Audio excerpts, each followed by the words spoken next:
Hello বিয়াস, দেখেন আমি কোন জায়গায় আসছি।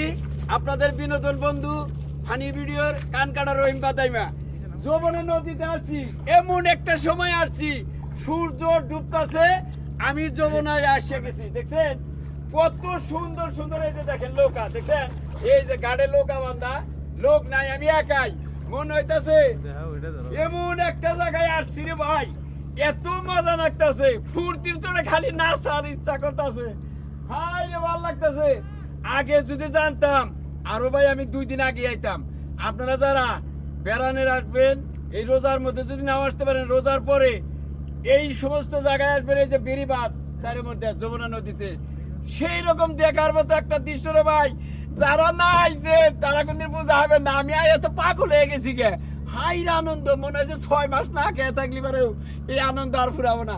কি সুন্দর চারিদিকে দেখেন, পানি, নৌকা, বেরিবাদ, কত সুন্দর। মনের সুখে হানেরা মনে হয় গান গাই, ওরে নদী নদী রে, একুল কুল দু কুলে তোর কত না ঢেউ খেলে, ভালোবাসার ঢেউটা নদী আমার বুকে খেলে। আসলে ভাই এখন আর কুলাইতেছে না, মেলা কোন যে আসতেছি তামসা দেখতেছি, বুঝছেন? এই জন্য ফুর্তি বেশি করা আসতেছে না। আপনি করে আরো রোমান্টিক ফুর্তি এরপরে কইরা দেয়ামু, বুঝছেন? সময় নাই, ভালো থাকবেন।